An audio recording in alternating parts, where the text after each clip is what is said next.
Hello दोस्तों, नमस्कार।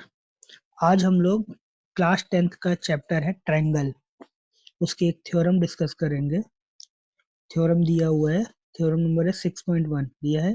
If a line is drawn parallel to one side of a triangle is intersect the other two sides in distinct point, the the other two sides are divided in the same ratio। ठीक। अब यहाँ पर हमने एक figure बना रखा है। ठीक है, तो जो जो जैसे हमारे पास गिवन है पहले वो लिखेंगे। ठीक, तो गिवन है ट्रायंगल ए बी सी। ठीक, ट्रायंगल ए बी सी हमारे पास गिवन है। और क्या गिवन है हमारे पास? D E parallel to B C, ये हमारे पास गिवन है। ठीक, इसके बाद जो हमने कंस्ट्रक्ट किया है वो लिखेंगे। तो कंस्ट्रक्शन क्या हो जाएगा? हमने क्या किया है इसमें, जो पिंक कलर से किया है वो कंस्ट्रक्शन किया है। तो join B E and D C. ठीक, इसके बाद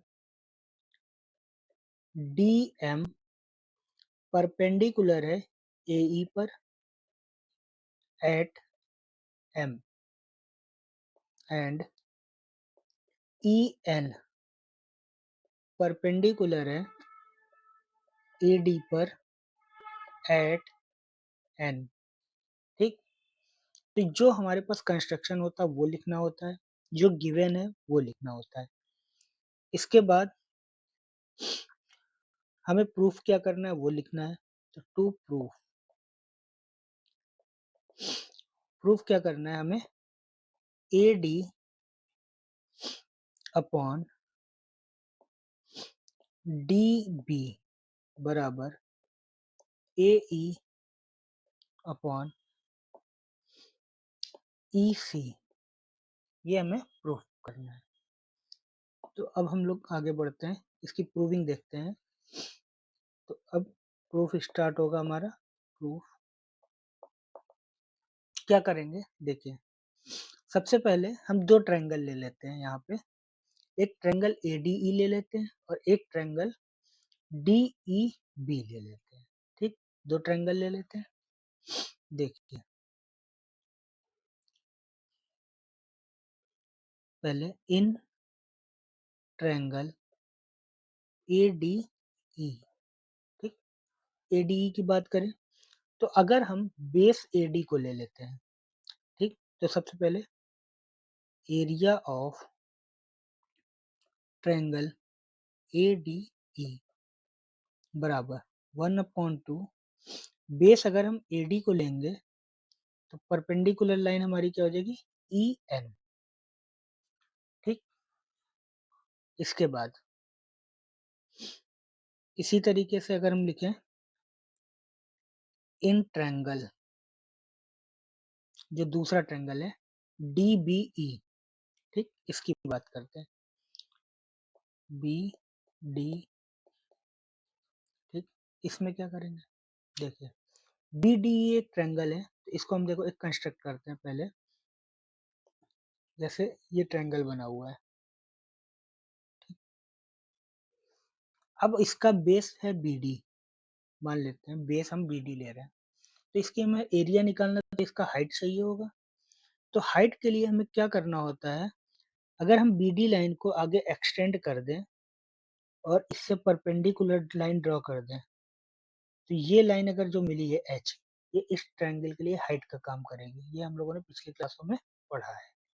ठीक, तो ई एन जो होगा ये हाइट का काम करेगा। ठीक है, तो अब देखते हैं area of triangle B D E बराबर 1/2। बेस क्या लिया था हमने, B D into B D. अगर बेस है तो ई एन क्या हो जाएगा, हाइट, ई एन हाइट हो जाएगा। ठीक, ये आ गया यहाँ तक। अब इन दोनों से अब हम क्या करेंगे, this implies area of triangle ADE upon area of triangle BDE, ठीक, बराबर दोनों को डिवाइड करेंगे तो 1/2 AD into EN divide by 1/2 BD into EN, ठीक। यहाँ पर EN से EN कैंसिल हो जाएगा, 1/2 से 1/2 कैंसिल हो जाएगा, ठीक है। तो हमारे पास बचेगा क्या, बचेगा AD अपॉन BD, ठीक है। ये हमारी इक्वेशन नंबर फर्स्ट बन जाएगी। यहाँ तक क्लियर हुआ। अब आगे देखते हैं। अब अगर हमें AE और EC भी चाहिए, तो इसके लिए हम क्या करेंगे, फिर ADE ट्रायंगल लेंगे और EDC ट्रायंगल लेंगे, ठीक है। तो अब देखिए, इन ट्रायंगल ADE, ठीक, तो एरिया ऑफ ट्रायंगल ADE, देखिए अब हमें अगर AE और EC चाहिए तो ADE ट्रायंगल लेंगे तो AE इसका क्या ले लेंगे, बेस, और हाइट क्या हो जाएगी DM, ठीक, is equal to 1/2 AE base हो जाएगा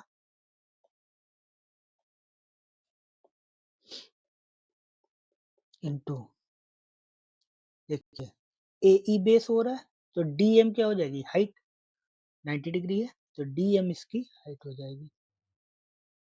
बात समझ में आई। अब हम दूसरा वाला ट्रायंगल लेंगे, इन ट्रायंगल, कौन सा ट्रायंगल है, CDE, CDE लेंगे, in triangle CDE,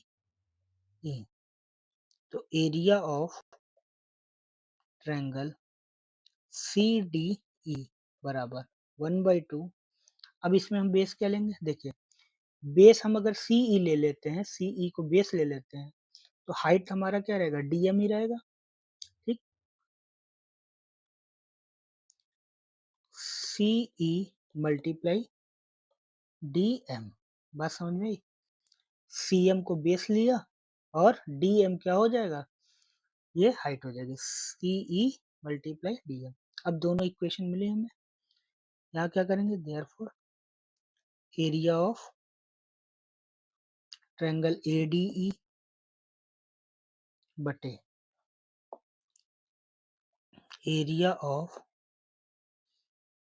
triangle CDE बराबर 1/2 AE इंटू DM बटे, ठीक, 1/2 CE इंटू DM, ये आ जाएगा, ठीक है। तो यहाँ DM से DM कैंसिल और 1/2 से 1/2 कैंसिल, तो हमें क्या मिल जाएगा, AE अपॉन CE, ठीक है, ये मिल जाएगा। ये इक्वेशन 2 मिल गई हमको, ठीक है।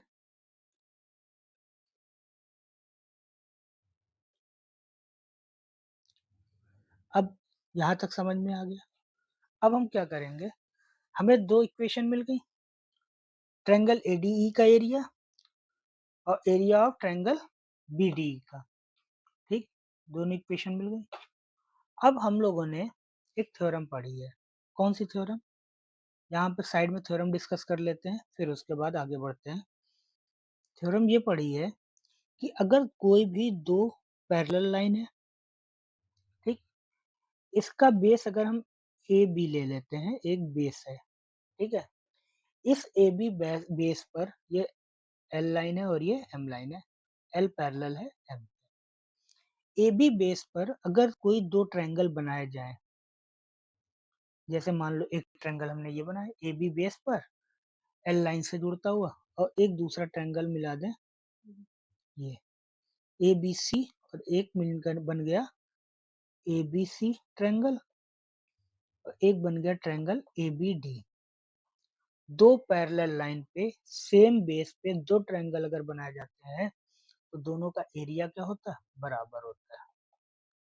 ठीक, ये थ्योरम होती है जो हम लोगों ने पिछली क्लास में पढ़ी है। ठीक, अब यहाँ पर क्या है, देखिए DE पैरेलल है BC के, ये हमारे पास गिवन है। ठीक, अगर हम बेस ले लें, DE बेस है तो एक ट्रायंगल बना DEB और एक ट्रायंगल बना DEC, दोनों ट्रायंगल बन गया।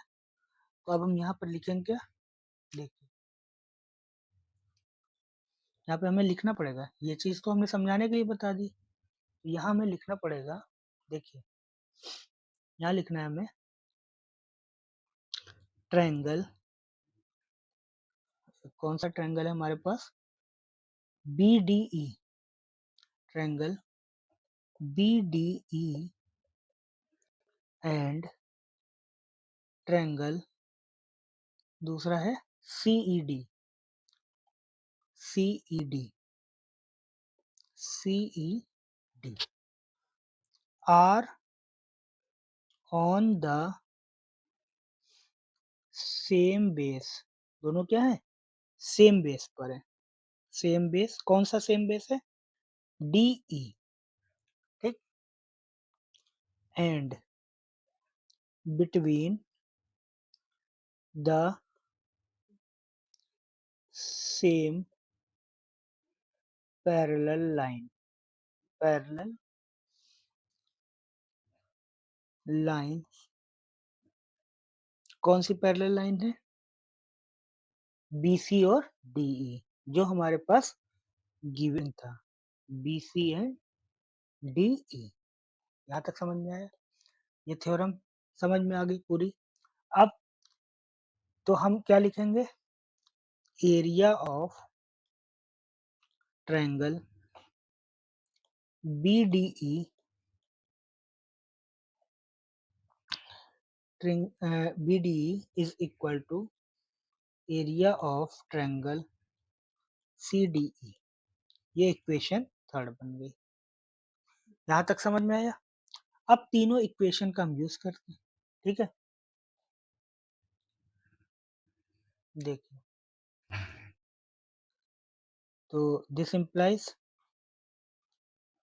यूजिंग, लिख सकते हैं using equation first, second and third, तीनों इक्वेशन का हम यूज करेंगे।